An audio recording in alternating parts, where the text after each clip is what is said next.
I'm gonna try to record this so that we can send it out later this week. So if you have like pressing questions, you can rewatch it and hear all the wisdom that I'm sharing or whatever. Yeah, we'll make this pretty quick. I just want to make sure we're all on the same page before we get started. Obviously, it's already middle of August, which is like crazy, but we're gonna try and make sure we're all on the same page before we get started. Mainly because about 3 years ago, confirmation started in 6th grade, which some of you guys are 6th graders, some of you guys are 5th graders. And then some crazy person came in and changed that, which was me. But we just made some changes to the program, so we want to make sure that we're all on the same page kind of going into it. I know it's only the 2nd year that we're doing this, so making sure we're all trying to be lined up. So before, what used to happen was confirmation would hit in 6th grade. And so you kind of had that weird wishy-washy period from 5th to 6th grade where it was kind of like you're in between the two, and you'd get to confirmation, and all of a sudden all the expectations that come with confirmation would hit, and it would get it could be a little overwhelming. It would be kind of a lot for people to kind of adjust to. So to kind of offset that, we kind of tried to start a new program, 5th and 6th grade tween ministry. The idea behind that is to kind of take the expectations that started in confirmation and spread them out over 2 years so that's a little less overwhelming and not quite so much stuff at once, is the idea behind it. So what that ended up looking like is the tween ministry we started last year. So what that kind of covers is Sunday school and tween club is what we're calling it, kind of spinning off of Kids Club that Jen started, kind of continuing that idea, trying to make something that's unique for 5th and 6th graders, because it's a very unique time of life.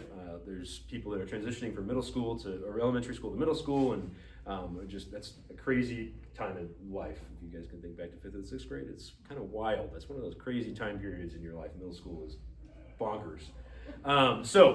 Trying to kind of cover that a little bit and have something that's kind of unique for that age range. Basically all I want to do today is just kind of cover what is very big quotation marks expected of that, so that we can kind of make sure we're all on the same page. Because the idea behind it is not to necessarily take a year out of confirmation, but to make it so that it's kind of, we take what we did in 6th grade and spread it over 5th and 6th grade. Because what we were trying to do before was take 6th grade and we would cover the entire Bible in 1 year. That was the idea behind Faith 101 or confirmation, first year confirmation, which is a bit unrealistic for one thing. And so we tried to spread it out a little bit. That gives us 2 years to kind of cover it. At the same time, didn't want to have it to where kids ministry, it's come wherever you guys can, do whatever you guys want to do, and then confirmation, it's a little more strict. Like we have confirmation class on Wednesday nights. That's when the class is. You got to make that kind of work in your schedules if you can. So the idea is kind of to bridge that gap. So we have Wednesday night, we have Sunday morning.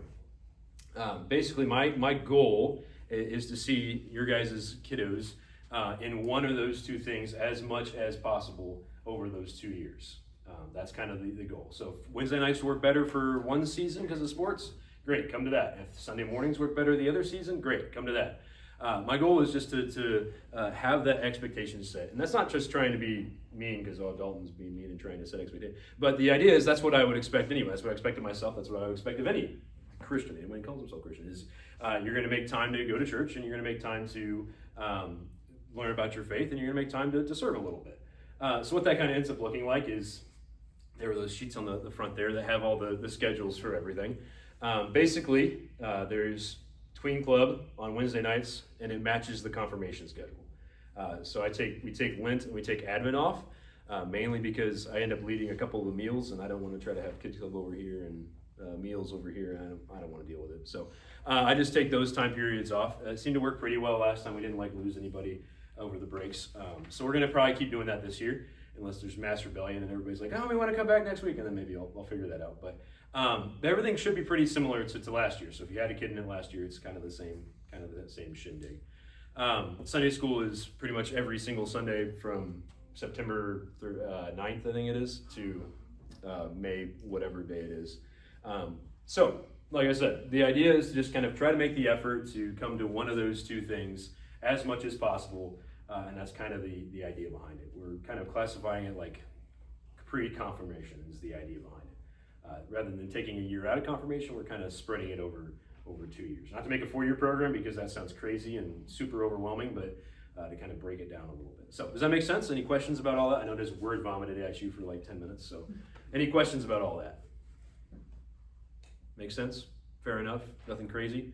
Good. Yes. I think I've asked this before, but what you teach on Wednesday, is it the exact same thing that same Sunday then? No, it'll be different stuff. So if you want to come to both, great. By all means, I'll see you both. That'd be awesome. Okay. But I'm not going to expect you guys to do that because I know schedules are crazy and life's wild. So if you want to come to both, it'll be great. It's a totally different thing. Sunday school is, I guess just so you guys all know too, for Sunday school, what we're going to do is we have it broken up 5th through 8th grade boys, 5th through 8th grade girls. We tried that 2-3 years ago now, and it's worked really well. The kids have responded to it really well, so we're going to keep doing that until it don't, if it ain't broke, don't fix it. So we're going to have, how that'll kind of work is they'll break down into small groups once the class kind of starts. So we'll have 5th through 8th grade girls meet in Y101, which is right next to the youth room. They'll start in there together, and then they'll split out and do like a 5th and 6th grade small group and a 7th and 8th grade small group. And they'll kind of meet in those classrooms and chat and do their thing. And then the guys will meet in the gym, do a discussion in there, and then they'll break out into small groups and have more time to kind of discuss things. So we're going to kind of try to really lean into that. I've got some awesome people who are willing to volunteer their time to do that. My goal is to have at least 3 adults every Sunday. We've got, it's kind of rotating, and they'll kind of have their small group, and they'll meet together and chat and do their thing, and then move on to the next thing. So that's kind of how that's gonna look. But it will be totally different, because on Wednesday nights, how that works is we watch a video. Well, Alexa could tell you, but we watch a video, we eat a snack, we do some Bible study stuff, and we play games for 30 minutes. So it's a little bit more of a different type of thing. So yes, to answer your question, come to both, great, by all means, but no expectation to do so. So does that make sense? Any questions about all that? Good deal. Good deal. We're gonna get through this really fast. The only other thing is the calendar. So you have one side of it's got all the tween clubs, Sunday school, yada yada yada. The other side of it has the event calendar. So most of those things they'll say explicitly on there if it's like a restricted age range. Other than that, it's pretty much like if you want to come to it, you're welcome to come to it. So like stuff like the tie blanket thing. That's everybody's welcome to come to that. If you want to bring it's actually kind of cool if like whole families come together because then they can like work on the blankets together. We are going to have to pivot it a little bit because Joann's went out of business, which made me very sad because Joann's had really cheap fabric. So I could get fabric for 30 blankets for like $500. I had to do it last year at Walmart and it was $1,000. So can't really do that. So we're going to pivot a little bit and we're going to try to make less blankets and then we're going to try to make some dog toys you can make with the felt. You can tie the blanket. We're going to try that. Abby knows how to do it, so she's going to try and show me. And then we'll do that. So all that kind of stuff is welcome to anyone to come to. It'll say very explicitly on there, like this is just for 7th through whatever, or just for 9th through 12th. So that's kind of other opportunities. They're not requirements, by all means. Don't feel like you have to come to them. It's just an opportunity for you to participate if you would so desire. So we'll do some service projects. That's a big thing for me. I always try to emphasize those. I think it's good to do that. So that's a lot of what they're doing. And then there's some fun stuff worked in there. The only things that are like explicitly for 5th and 6th graders, I try to do, last year we did 1, this year I'm gonna try to do 2, is in, I think September, I was gonna have a 5th and 6th grade Nerf war. So it'd just be 5th and 6th graders will come here. I'm gonna try and find some random stuff to put in the gym and then they will have like shoot Nerf guns at each other for a couple hours.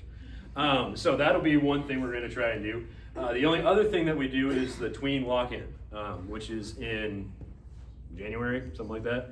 I can't remember when I scheduled it. February 6th. Oh, there you go. Alex is on it. So that's the only other thing. We did that last year. Kids responded to it really well, so we're going to do that again. It's not overnight because I don't want to do that. So it starts at, I think I said like 6, and then it went till 12. And then you guys can have them back. So yeah, that's kind of what we did with that. So we will do that again. Yes. What if they don't want us back? That's not an option. I don't know. Sorry.